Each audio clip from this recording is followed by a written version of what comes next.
자, 계속해서 자동화의 5대 요소에 대해서 살펴보도록 하겠습니다. 자, 첫 번째로 우리가 이제 기구 장치라든가 기계 시스템이 필요하니까 여기에는 어떤 기구적 메커니즘이 있을 겁니다. 그리고 어떤 신호들을 처리하기 위한 프로세서라고 하는 것이 있겠죠. 그 다음에 어떤 것들을 움직이게끔 할 수 있는 작동기, 액추에이터라고 하는 것이 있을 거고요. 그 다음에 외부의 상태를 판별할 수 있는 센서라고 하는 것이 있습니다. 그리고 소프트웨어가 있고요. 마지막으로 네트워크가 있습니다. 이렇게 5가지를 우리가 전통적으로 자동화의 5대 요소라고 이렇게 얘기를 하고 있습니다. 우리가 이제 보고 있는 교재에서는 자동화 시스템 구성 요소에서 메커니즘 액추에이터하고 이제 파워 서플라이라고 하는 것을 하나 더 이렇게 이제 추가를 했어요.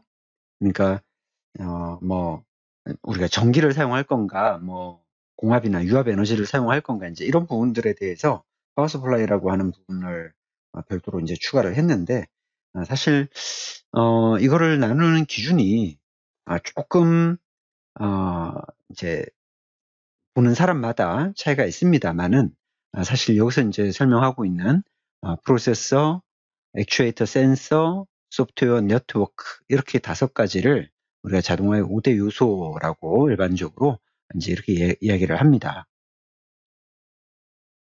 이 자동화의 5 요소를 우리 인체와 한번 비교해서 한번 얘기를 해볼까요?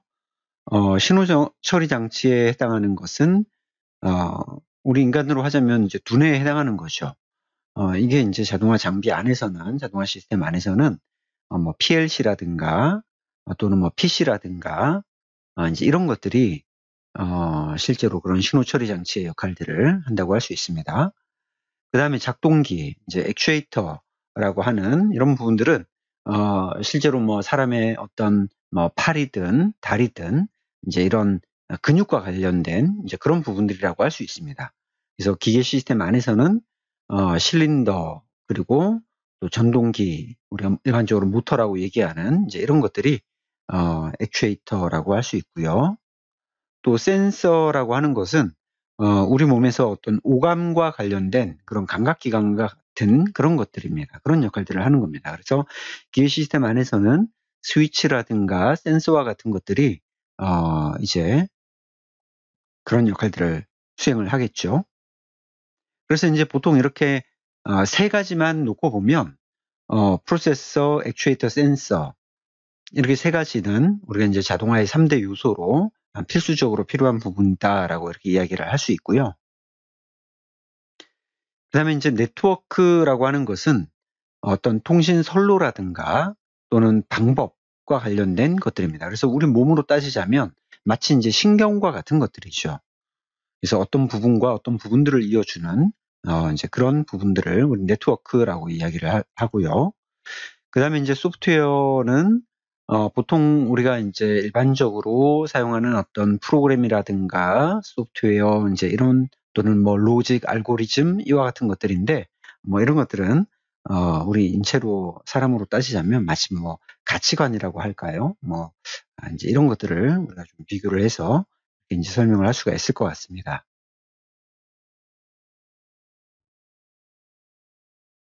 자, 자동화 시스템이라고 우리가 이야기를 할 때 가장 먼저 이제 기계라고 하는 부분이 있겠죠.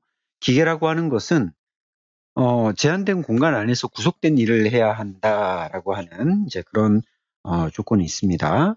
그래서 우리가 일반적으로 이제 그 기계 시스템을 구분을 할 때 여기에 피드백 신호가 있는가 아니면 피드백 신호가 없는가에 따라서 이것을 이제 부르는 용어들이 조금 이제 차이가 있습니다. 일반적으로 피드백 신호가 있는 경우에 이것을 우리가 이제 서보 시스템이라고 이렇게 이야기를 합니다. 서보 시스템. 그리고 이 서보 시스템을 다른 말로 클로즈드 루프 시스템 이렇게 이야기를 합니다. 이제 이것을 우리 예전부터 이제 한자식으로 이야기를 하면은 폐회로 시스템 이렇게 이야기를 하죠. 폐회로 시스템. 그래서 클로즈 루프 시스템, 서버 시스템 다 같은 이야기입니다. 이것은 피드백 신호를 받아서 그 피드백 신호에 따라서 보정해서 다시 동작 신호를 가하는 이렇게 이제 루프가 완전히 닫혀져 있는 형태다라고 해서 closed loop라고 이야기를 하는 거고요. 피드백 신호가 없는 경우에는 이것은 이제 non servo 시스템이라고 이렇게 이야기를 하고요. 이거는 이제 오픈 루프 시스템 이렇게 이제 이야기를 하는 거죠. 그래서 이것도 마찬가지로 한자식으로 표현하면은 열릴 개자를 써서 개회로 시스템이다 라고 이렇게 이제 이야기를 합니다.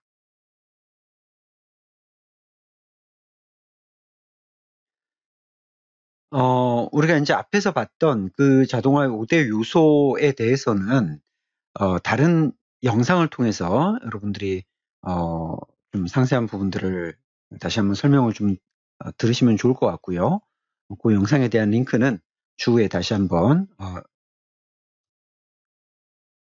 연결을 시켜드리도록 하고요.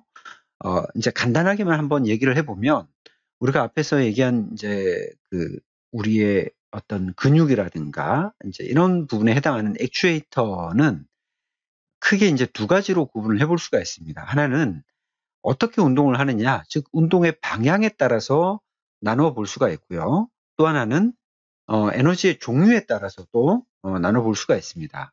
그래서 운동 방향으로 나눠 보면 이것이 직선 운동을 하는가 회전 운동을 하는가로 나눠 볼 수 있어요.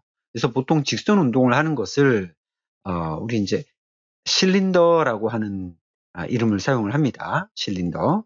상세한 부분들은 추후에 다시 이제 할 거고요.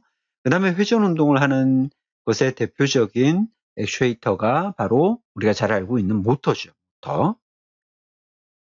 그 다음에 이제 에너지의 종류로 우리가 구분을 했을 때 전기를 사용하는가 아니면 공합을 사용하는가 아니면 유압을 사용하는가 이런 어떤 에너지를 사용해서 이런 것들을 이제 움직이게끔 할 것인가를 이제 정할 수가 있습니다. 그래서 보통 우리가 회전 운동을 하는 모터는 전기로 돌아가는 것만 알고 있죠. 그런데 공합으로 돌아가고 있는 모터도 있고 유압으로 돌아가는 모터도 있습니다. 자, 또 반대로 우리가 직선 운동을 하는 것, 직선 운동을 하는 것은 실린더라고 하는 것으로 일반적으로 알고 있는데 그 실린더도 전기로 작동하는 것이 있어요. 그러니까 공합 실린더나 유압 실린더 외에도 전기로 작동하게끔 만들어 놓은 그런 전동 실린더, 전기 실린더들이 있습니다. 그래서 내부적인 어떤 구조나 이런 부분들에 대해서는 추후에 우리가 좀 상세하게 한번 살펴보도록 하고요. 이제 액추에이터는 이렇게 크게 운동 방향에 따라서 또 에너지의 종류에 따라서 이렇게 이제 구분을 해볼 수 있다라고 하는 겁니다. 자, 컨트롤러 쪽도 사실 이야기가 할 게 많죠. 그래서 컨트롤러도 마찬가지로 각각에 대해서 좀 다른 시간에 또 설명을 하겠지만 우리가 이제 큰 틀에서 한번 구분을 해보면 뭐 고정 제어냐 가변 제어냐 보통 이렇게 이제 구분을 하기도 합니다. 그래서 이제 고정 제어 같은 경우는 뭐 기구학적으로 또 공합이나 전기 릴레이나 뭐 전자적으로 뭐 이렇게 하는 것이 고정 제어다. 아니면 가변 제어는 뭐 PLC나 PC나 뭐 마이크로 컨트롤러 같은 이런 어떤 프로그램을 변경할 수 있는 이제 그런 형태의 것들을 가변 제어다라고 이렇게 이제 이야기를 하는데 사실 뭐 최근에 우리가 이런 컨트롤러의 형태를 이야기할 때 이것이 뭐 고정 제어냐 가변 제어냐 사실 이거를 가지고 뭔가 구분하거나 나누거나 하는 그런 경우는 잘 없는 것 같아요.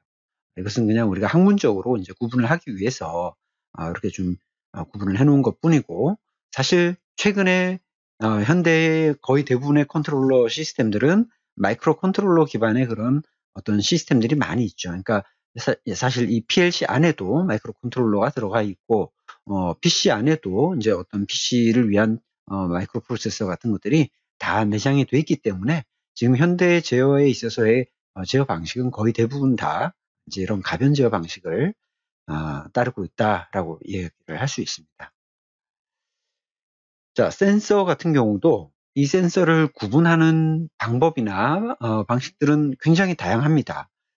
그런데 이제 한 가지 우리가 좀 대표적으로 나눠볼 수 있는 방식은 물리량을 검출하는 센서들, 뭐 온도라든가 압력, 유량, 이런 것들은 다 이제 물리량이라고 이야기를 하는 거죠. 그래서 이런 물리량을 검출하는 센서들이 있고요.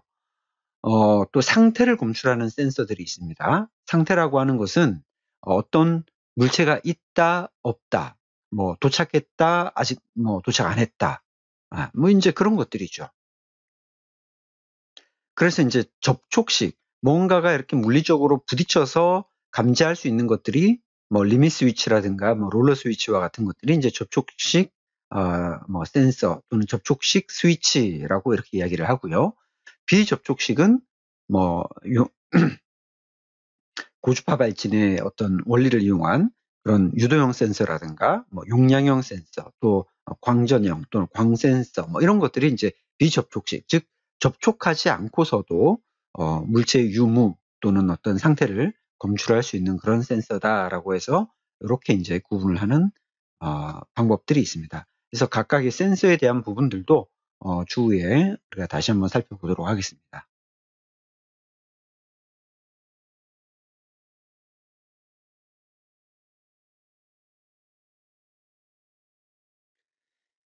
자, 우리가 이제 자동화 시스템을 제어한다라고 했을 때, 이 제어라고 하는 것은 여러 형태의 에너지를 우리가 원하는 기계적 에너지로 변환하는 일련의 과정이다라고 이렇게 정의를 해볼 수가 있을 것 같습니다. 조금 뭐 말이 어렵긴 하지만 결국 제어라고 하는 것은 우리가 원하는 대로 움직이게끔 하는 것이다라고 이렇게 여러분들이 알고 있는 그런 방식으로 이해를 하셔도 될 것 같습니다. 그래서 제어의 목적이라고 하면 적은 비용의 고효율화에 의한 생산성 향상이 우리가 자동화 시스템에 있어서의 제어의 목적이다라고 할 수 있고요. 그렇다면 우리가 무엇을 제어를 하는가? 그 제어의 대상은 무엇인가? 물론 이제 우리는 기계를 제어하는 것을 목표로 하는데 그 기계 제어에 있어서 큰 틀에서 이제 세 가지로 나누어 볼 수가 있습니다. 하나는 힘입니다. 힘. 어떤 힘을 가할 것인가. 그 다음에 또 하나는 속도입니다. 속도. 어떤 속도로 할 것인가. 그 다음에 마지막 하나는 위치 또는 방향이라고 이야기할 수가 있습니다. 그래서 우리가 공유압 실린더를 제어한다라고 했을 때도 일반적으로 그 실린더를 제어할 때 힘을 제어하거나 또는 속도를 제어하거나 위치 또는 방향을 제어를 하는 거죠. 우리가 모터를 제어하는 것도 마찬가지입니다. 우리가 이제 보통 모터에서는 토크라고 이야기를 하는데 그런 모터의 힘, 토크를 제어하거나 또는 속도, 얼마나 빠른 속도로 돌아가는가, 이제 그런 속도 제어죠. 그 다음에 어떤 정밀한 위치 제어를 하기 위한 그런 위치 제어, 이제 이런 것들도 마찬가지로 모터를 제어하는 데 있어서 힘과 속도와 위치가 되는 겁니다. 그래서 우리가 궁극적으로 기계 제어를 함에 있어서 어떤 액추에이터를 제어할 때 그 제어의 대상이 되는 것은 바로 힘과 속도와 위치가 된다. 이 위치는 우리가 또 다른 말로 방향이라고도 이렇게 이제 할 수 있습니다. 그래서 힘과 속도와 위치가 바로 우리가 제어하는 그 제어의 대상이 된다라고 이렇게 이제 여러분들이 이해를 하시면 될 것 같습니다.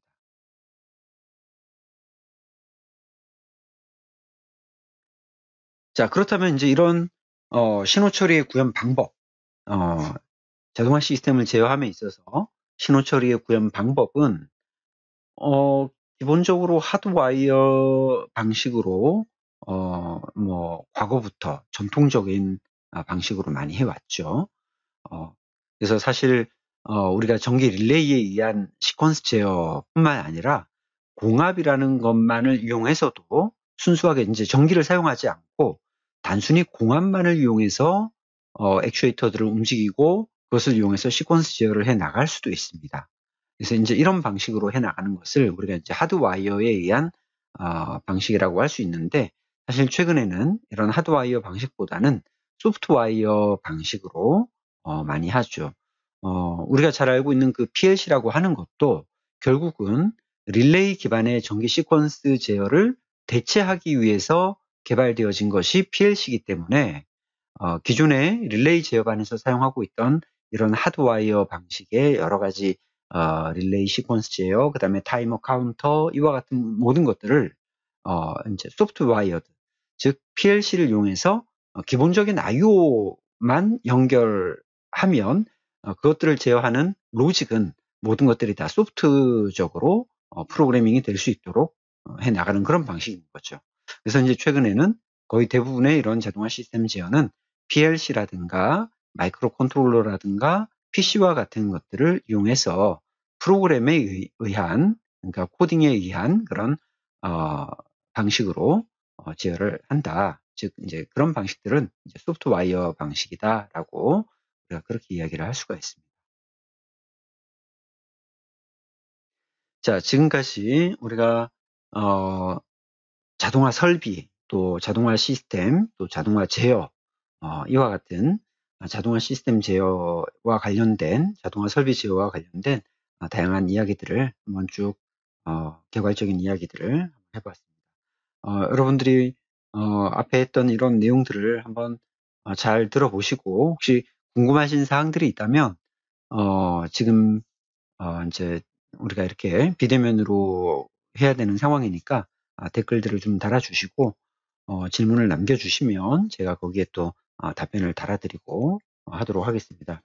여러분, 우리 교재에 있는 지금 이제 첫 번째 챕터가 지금 이제 생산 자동화라고 하는 부분이죠. 1장 생산 자동화라고 해서 자동화의 요소에 대해서 설명을 하고 있고, 그리고 뭐 간단한 생산 자동화의 역사에 대해서도 나와 있죠. 그래서 이제 이 부분도 앞에서 우리가 이제 뭐 FA와 FMS, 심, 또 스마트 팩토리까지 해서 생산 자동화의 전망과 발전 방향, 이런 부분에 대해서도 이렇게 쭉 한번 이야기를 했습니다.